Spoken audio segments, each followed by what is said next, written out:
Hello friends, welcome to Sports All Rounder YouTube channel. Kabaddi தான் PKL 12 தான் 35 days to go தான் jolly தான். S tournament ஆரம்பிக்க இன்னும் 35 நாள் தான் இருக்குது. ஒரு டீமுக்கு என்ன தேவை? Raider, defender, all rounder. Yes specialist. Yes இந்த 3 பேர் தான் ஸ்பெஷலிஸ்ட்டு. ஜெயிக்கிறதுக்கு கண்டிப்பாக ரைட் அண்ட் டிஃபென்ஸு ஒன்றா பேரலாக போனால் தான் நீங்கள் ஜெயிக்க முடியும். மேட்ச் ஜெயிக்கிறது இல்லாமல் கப்பு ஜெயிக்கணும்னா டிஃபெண்டர் ஸ்ட்ராங்காக தான் நீங்கள் கப்பு ஜெயிக்க முடியும். பவுலர்ஸ் வின் டோர்னமெண்ட் கிரிக்கெட் மாதிரி டிஃபெண்டர்ஸ் வின் டோர்னமெண்ட் இன் கபடி. எதிர வர பெரிய பெரிய ரைடர்ஸ் எல்லாம் அவுட் பண்ணணும்னா நீங்கள் டிஃபென்ஸ் ஆலில் தான் பண்ண முடியும். So that is very important. So அதனால் இப்போது கொஞ்சம் ரொம்ப நம்ம ரைடரை பற்றி தான் எல்லாருமே பேசிகிட்டு இருக்கோம். கிரிக்கெட்டில் எப்படி தான் பேட்ஸ்மேனை பற்றி தான் பேசுவாங்க, பவுலர் எல்லாம் மறந்துடுவாங்க. அவ்வளோ பெரிய பேட்ஸ்மேன் தெரியுமா, அவ்வளோ பெரிய சிக்ஸ் தெரியுமா, அது மாதிரி ரைடர்னா யார்? நம்ம நவீன், பவன், பர்தீப் நர்வால், அர்ஜுன் தேஷ்வால், நரேந்தர், ஆஷும் மலிக். ரைடரே பேசும்போது டிஃபென்ஸை பற்றி அவ்வளோ பேசவே மாட்டோம். தவிர வெளில வந்தது பசல் அட்ராச்சாரியும் சுனில் மட்டும் தான் அவரை பற்றி பேசிகிட்டு இருப்போம். But anyway nevertheless everything is getting change. Last 3 சீசனாகவே இந்த இப்போ நான் சொன்ன ரைடர் பிளேயர் இவங்க பேர் தான் அடிபட்டதை தவிர டிஃபென்ஸ் பேர் வரல. என்னை பொறுத்தவரை டிஃபென்ஸ் தான் மெயின். அதனால் டிஃபென்ஸை பற்றி நான் ரைடரை அவுட் பண்ணுறவங்களே டிஃபெண்டர் தான். ஸோ இல்லைன்னா என்ன ஆகும், தேவாங்க மாதிரி 300 பாயிண்ட் எடுத்துகிட்டு போயிடுவாங்க, எடுத்துகிட்டு ஃபைனலுக்கு போயிடுவாங்க. அதுதான் நடக்கும். அதனால் நீங்கள் ரைடர் அவுட் பண்ணணும். ஸோ 2 விதமான பொசிஷன் இருக்குது உங்களுக்கு தெரியும், கார்னர் அண்ட் கவர். ஸோ இதில் நான் கார்னரை பற்றி பேச போடுறேன். ரெண்டுமே டியோவாக இருக்கும், லெஃப்ட் கார்னர் ரைட்டு கார்னர் அப்படி தான் இருக்கும். கார்னர் தான் முக்கியமான ஆங்கர் ஆஃப் டிஃபென்ஸ்ன்னு சொல்லலாம். கப்பலுக்கு எப்படி ஒரு நங்கூரம், அந்த மாதிரி டிஃபென்ஸுக்கு ஆங்கரே கார்னர் தான். அவங்க தான் பிளாக் பண்ணணும் ரைடர் வர்றதை. சப்போர்ட்டுக்கு வேணால் கவர் டிஃபெண்டர் யூஸ் ஆகுமே தவிர பிளாக் பண்ணுறது அவங்க தான். அவங்களோட ஸ்கில் வந்து ஆங்கிள் ஹோல்டு, தை ஹோல்டு, பாடி பிளாக்கு, செயின் டேக்கிள் எல்லாம் பண்ணும்போது ஆங்கிள் ஹோல்டு பிடிக்கும்போது டப்புன்னு கவர்லாம் மேலே வந்து விழுந்துருவாங்க, பக்கத்தில் இருக்கலாம் வந்துடுவாங்க. அதுதான் ரொம்ப முக்கியம். ஒருத்தர் மட்டும் பிடிச்சி அப்படி எட்டி பார்க்கக்கூடாது. நம்ம டீமில் நடந்தது ஒரு 2 சீசன் முன்னாடி. ஒருத்தர் மாதிரி பிடிச்சிட்டு ஏன்ப்பா வாங்கப்பா ஹெல்ப்புக்கெல்லாம் கேட்டாங்க. அதெல்லாம் அப்போது எனிவே அதான் சொல்கிறேன், corner is very very important. Corner duo, corner ஜோடி. ரைட், அதான் இப்போ பேசுகிறேன். 12 டீமுக்கு பேசுகிறேன். ஆல்பபெட்டிக்கல் ஆர்டர் சொல்கிறேன். என்னோட கார்னர் ஜோடி ஓகேன்னு சொல்லுங்கள். இல்லை சார் இவருக்கு பதில் அவருக்கு பதில் இவர் அப்படின்னு நீங்கள் சொன்னால் ஓகே, வெல் அண்ட் குட். நானும் தெரிஞ்சுக்கிறேன், வியூ தெரிஞ்சுக்கிறேன். எல்லாத்துக்கும் முக்கியமாக இந்த 12 நீங்களே வரிசைப்படுத்துங்க. யார் ஃபஸ்ட்டு, யார் செகண்டு, யார் தேர்டுன்னு. இந்த பயாஸ்டே உங்களுக்கு அவரை பிடிக்கும் இவரை பிடிக்கும் நீங்கள் சொல்கிறீங்கன்னு தான் ஆல்பபெட்டிக்கலாக சொல்ல போகிறேன் நான். Right, first and foremost Bangalore புல்ஸில் தான் ஸ்டார்ட் பண்ணுவோம். பி. எஸ், யோகேஷ் தையா புதுசாக வந்திருக்காரு. போன சீசன் டபங் டெல்லிக்கு இருக்காரு. இங்கே தான் புதுசு. போன சீசனை 22 மேட்ச்சில் 77 பாயிண்ட் எடுத்தார் Yogesh Dahiya. Very good defender. அதே மாதிரி அங்குஷ் ராத்தி, அவரும் புதுசாக இவங்களுக்கு. போன சீசன் ஜெய்ப்பூர் பிங்க் பேந்தரில் இருந்தார். ஐம் சர்ப்ரைஸ், 30 லட்சம் பேஸ் ப்ரைஸ்லேயே கிடச்சாங்க. அவங்களை யாரும் போட்டி போடல. அவரும் 68 பாயிண்ட் எடுத்தார் 23 மேட்ச்சில் போன சீசன் ஃபார் ஜெய்ப்பூர். ஸோ இவங்க பேர் தான், இவங்க 2 பேர் தான் எனக்கு right and left corner, Yogesh Dahiya and Ankush Rathee. Right, அடுத்தது பெங்கால் வாரியர்ஸ். பெங்கால் வாரியர்ஸ் வந்து நிதிஷ்குமார் எம்பிஎம்ல யூட்டிலைஸ் பண்ணாங்க. இப்போ ரீசெண்டாக முடிஞ்ச ரயில்வேஸில் அவர் கலக்குன்னு கலக்குனாரு. Very good Nitish Kumar. நம்பர் நிதிஷ்குமார்ல, அது வேறு தமிழ் தலைவர். இவர் வந்து 21 மேட்ச்சில் 61 பாயிண்ட் எடுத்தார் போன சீசன் பெங்கால் வாரியர்ஸுக்கு. இன்னொரு டிஃபெண்டர் தான் டபங் டெல்லிலேருந்து கொண்டு வந்துட்டாங்க. ஆமாம், நிவான் ஆஷிஷ் மலிக் அவர் பேர். எஸ், 46 பாயிண்ட் எடுத்தார் 21 மேட்ச்லேயே நம்ம போன சீசன் டபங் டெல்லிக்கு. பாப்பா இந்த வாட்டி அவர் என்ன பண்ணுறாருன்னு. டெல்லி 3வது டபங் டெல்லி ஆல்ஃபபெட்டிக்கலி. அவங்க வந்து அவரும் நியூ தான், சௌரப் நந்தல். போன சீசன் பெங்களூர் புல்ஸுக்கு விளையாண்டார். அண்ட் அவர் 20 மேட்ச்சில் 37 பாயிண்ட் எடுத்தார் பெங்களூர் புல்ஸுக்கு. அது வந்து is a good player. But பஸ்தாமி வேறு இருக்கார் அங்கே. அவரும் நல்ல பிளேயர் தான். தமிழ் தலைவாஸ் வந்து போனவர், ஈரானியன். பட் ஒரே இதில் 2 ஈரானியனை வைப்பாரா ஜோகிந்தர் நர்வால் நம்ம யோசிக்கணும். ஏன்னா அந்த சைடு டிஃபெண்டர் வந்து ஒரு ஃபசல் அட்ராச்சாரி சுல்தான், எக்ஸ்பீரியன்ஸ். அவரை மாதிரி எக்ஸ்பீரியன்ஸ் டிஃபெண்டரே கிடையாது. பீகல் 2லேருந்து விளையாடிட்டு இருக்காரு மன்ஷா. ஃபிட்னஸை பாருங்கள் அவருக்கு. எங்கேயுமே இன்ஜுரின்னு உட்காந்த மாதிரி எனக்கு ஞாபகம் இல்லை. உங்களுக்கு ஞாபகம் தான் சொல்லுங்கள். போன சீசன் பெங்கால் வாரியர்ஸ்க்கு வந்தார். ஸோ இந்த வாட்டி 2 கார்னர், லெஃப்ட் அண்ட் ரைட் 2 கார்னருமே உங்களுக்கு பூசு தான், சௌரப் நந்தல் அண்ட் ஃபசல் அட்ராச்சாரி. அதனால தான் பஸ்தாமியை நான் கொண்டு வரல. ஏன்னா 2 ஈரானியன் ப்ரிஃபர் பண்ணுவாரா இல்லையா. அதுவும் இல்லாமல் ஜோகிந்தர் எப்போதுமே யங்ஸ்டருக்கு லோக்கல் டேலண்ட் தான் ரொம்ப ப்ரிஃபர் பண்ணுவார் அவங்க கோச். பர்தீப் நர்வாலை நோத்தி விட்டது அது ஒரு காரணம். அதெல்லாம் ஒரு பக்கம் இருக்கட்டும். அப்புறம் யாருப்பா, குஜராத்துக்கு வந்துடும். குஜராத் ஜாயின் சியானே இங்கே வந்துட்டார்ல, கப்பு ஜெயிச்சவர். ஹரியானாக்கு விளையாண்டார் போன சீசன், தெரிஞ்சிருக்கோம். சியானே ஷாதுலு, அவருக்கு எந்த இன்ட்ரடக்ஷனும் தேவையில்லை, உங்களுக்கே தெரியும். போன சீசன் 24 மேட்ச் விளையாடி 139 பாயிண்ட்டு கப்பு ஜெயிச்சிட்டாரு. பொன்னேரி பழத்தில் விளையாடும்போது கப்பு ஜெயிச்சிட்டாரு. அவர் விளையாண்டாலே கப்பு ஜெயிச்சிடுறாங்க. அந்த சென்டிமெண்ட்டில் தான் கொண்டு வந்துருக்காங்க நினைக்கிறேன் இந்த டீமுக்கு, குஜராத் ஜாயிண்ட்டு. அந்த சைடு அவரும் நியூ தான், அந்த கார்னரும்.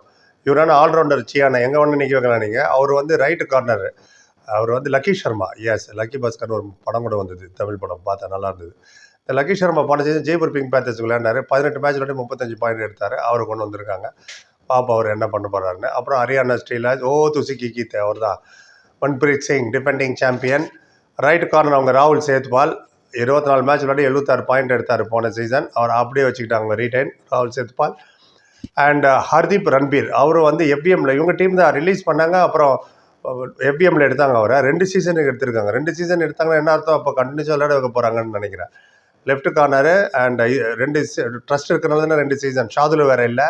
லெஃப்ட் கார்னர் இவர் தான் பார்த்துப்பார். ஹர்தீப் ரன்பீர் அவர் பேர். அடுத்தது Jaipur Pink Panthers. Abhishek Bachchan team PKL 9ல் ஜெயிச்சவங்க. அங்கேருந்தா நம்ம டீம் கொண்டாடல. அர்ஜுன் தேஷ்வால், சஞ்சீவ் பல்யான், சுரேஷ்குமார் எல்லாமே வந்தாங்க மெயின் ஆள்லாம். சரி, அந்த டீமை பற்றி பேசுவோம். ஜெய்ப்பூர் அவங்களுக்கு புது கார்னர் ஒன்று எடுத்திருக்காங்க, நிதின் ராவல். அவர் போன சீசன் 76 பாயிண்ட் எடுத்தார் 22 மேட்ச்சில். அண்ட் பெங்களூர் புல்ஸுக்கு விளையாண்டார். பெங்களூர் புல்ஸ் நல்ல நல்ல பிளேயர்லாம் நோத்தி விட்டாங்க பாருங்க.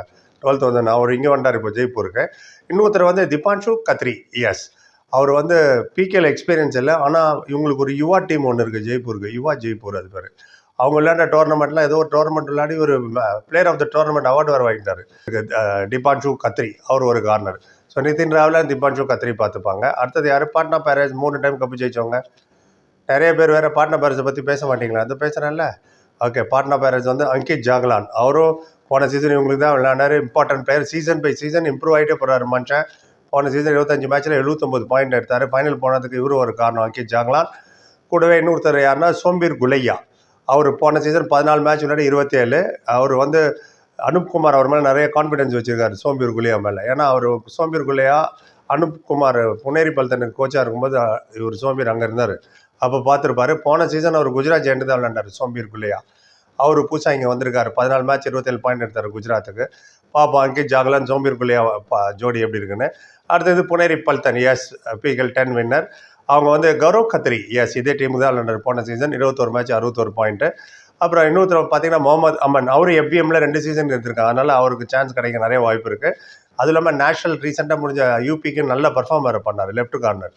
ஸோ விஷால் பரத்வாஜ் இருக்கார். அவரும் ஒரு ஆப்ஷனல். அவரை கூட அவங்க யூஸ் பண்ணுவாங்களா தெரியல, பார்ப்போம். ஆப்ஷன் இருக்குது அவங்ககிட்ட. So Puneri Paltan will go with Gaurav Khatri and Mohammad Aman. நம்ம டீம் தான் தமிழ் தலைவாசி. சாகர் ராத்தி அண்ட் நிதிஷ்குமார். இன்ட்ரடக்ஷன் தேவையில்லை, உங்களுக்கே தெரியும். பெஸ்ட் டிஃபெண்டர் அவார்டு வாங்கினார் நிதிஷ்குமார் போன சீசன். சாகர் ராத்தி தான் ஒரு இன்ஜுரி ப்ரோன், அப்பப்போ இன்ஜுரி ஆயிரு. இந்த வாட்டி ஃபிட்டாக இருப்பார்னு நினைக்கிறேன். போன சீசன் ஒரு மேட்ச் தான் விளையாண்டார், பாதி மேட்ச் தான், அதுவும் கம்பேக் கொடுத்துருக்காரு. சாகர் அண்ட் நிதிஷ். சாகர் ஃபிட்டாக இருந்தால் க்ளோஸ் யுவர் ஐஸ், கண்ணை மூடிட்டு சொல்லலாம் போயிடுவோம் நம்ம பிளே ஆஃபுக்குன்னு. ஏன்னா ரைட் டிபார்ட்மெண்ட் பற்றி பிரச்சனையே இல்லை. ஸோ சாகரோட fitness is very important. So Sagar Rathee and Nitish Kumar Tamil Thalaivas. அப்புறம் தெலுங்கு டைட்டன்ஸ் பவன் ஷராவத் அமுச்சு விட்டாங்களா அங்கேருந்து, அவங்க தான். அவங்களும் புதுசாக எடுத்திருக்காங்க. இந்த டீமுக்கு புதுசு சுபம் ஷிண்டே. அவர் போன சீசன் பாட்னா பேரஸுக்கு விளையாண்டார். அண்ட் ரைட்டு கார்னர் அவரும் போன சீசன் 22 மேட்ச்சில் 58 பாயிண்ட் விளையாண்டவர். சங்கர் கடாய் வேறு இருக்காங்க அவங்ககிட்ட. அவரை யூஸ் பண்ணுவாங்க. ஸோ நான் சுபம் ஷிண்டே வைக்கிறேன். லெஃப்ட் கார்னர் பார்த்து அங்கே ஒரு அங்கித் ஜாக்லான். கன்ஃபியூஸ் ஆகிடாதீங்க, 2 அங்கித் ஜாக்லான்றாங்க. இமான்ஸ் ஒரு 4-5 இருக்காங்க. அது மாதிரி அங்கித் ஜாக்லான் 2 இருக்காங்க. இவர் போன சீசன் தெலுங்கு டைட்டன்ஸ் தான் விளையாண்டார். 22 மேட்ச்சில் 45 பாயிண்ட் எடுத்தார். So Shubham Shinde and Ankit Jaglan. அப்புறம் மும்பா. ரிங்கு சர்மா 45 பாயிண்ட் எடுத்தார் 22 மேட்ச்சில். இதே டீம் தான் விளையாண்டார் மும்பாக்கு ரைட் கார்னர் போன சீசன். அண்ட் லெஃப்ட் பார்த்தீங்கன்னா நீங்கள் லோகேஷ் கோஸ்லி, அவரை தான் சான்ஸ் கொடுப்பாங்கன்னு நினைக்கிறேன். 15 பாயிண்ட் எடுத்தார் 11 மேட்ச்சில். ஏன்னா அவங்களோட கோச் ரீசெண்டாக ஒரு இன்டர்வியூ கொடுத்தாரு. அதில் கூட ரொம்ப புகழ்ந்து பேசுகிறார் அந்த லோகேஷ். அதனால் அவர் விளையாட வாய்ப்புகள் இருக்குது நிறையா. போன சீசனும் இந்த டீமுக்கு தான் விளையாண்டார். So Rinku Sharma and Lokesh Ghosliya. Right. கடைசியாக யாருப்பா? யூபிஓ தான். பர்தீப் டோனவால் இங்கே இருந்தால் வெளில வந்தார் முதல்ல. அதில் வந்து சுமித் சாங்வான் எடுக்கிறேன் லெஃப்ட் கார்னரு. அவர் எவ்ரி சீசன் அவரும் இம்ப்ரூவ் ஆகிட்டே போகிறாரு. இவங்களும் அதே பிளேயரை தான் ரீட்டைன் பண்ணி வச்சுருக்காங்க, சேம் டீம் ரீட்டைன். போன சீசன் இந்த சுமித் சாங்வான் 21 மேட்ச்சில் 73 பாயிண்ட் எடுத்தார். அப்புறம் ஹிதேஷ் கடியான் அவர் ஒரு ரைட் கார்னர். அவரும் நல்ல பிகே 11 நல்லா போச்சு. இதே டீமுக்கு தான் விளையாண்டார். அவர் ஒரு 74 பாயிண்ட் எடுத்து வச்சிருக்காரு 23 மேட்ச்சில். 2 பேருமே சேர்ந்து 147 பாயிண்ட் எடுத்தாங்க போன சீசன். ஸோ அதனால் கண்டிப்பாக சுமித் சாங்வான் அண்ட் நிதேஷ் கடியான் என்னை பொறுத்தவரை. ஸோ 12 டீமோட காரணம் மொத்தம் 24 பிளேயர் சொல்லிட்டேன். நீங்கள் சொல்லுங்கள், ஒத்துக்கிறீங்களா? இல்லை சார் இது இல்லை அது இதுன்னா என்ன இருந்தாலும் சொல்லுங்கள், எல்லாத்துக்கும் நாங்கள் பதில் சொல்கிறோம். நானும் தெரிஞ்சுக்கிட்டோம், வியூஸ் தெரிஞ்சுக்கிட்டோம். எல்லாத்தோட முக்கியமாக ரேங்க் பண்ணுங்கள், யார் ஃபஸ்ட்டு செகண்டு தேர்டுன்னு. அட்லீஸ்ட் டாப் 5 மட்டும் ரேங்க் பண்ணுங்கள், இல்லை டாப் 6 ரேங்க் பண்ணுங்கள் பிளே ஆஃப் போகிறாங்க.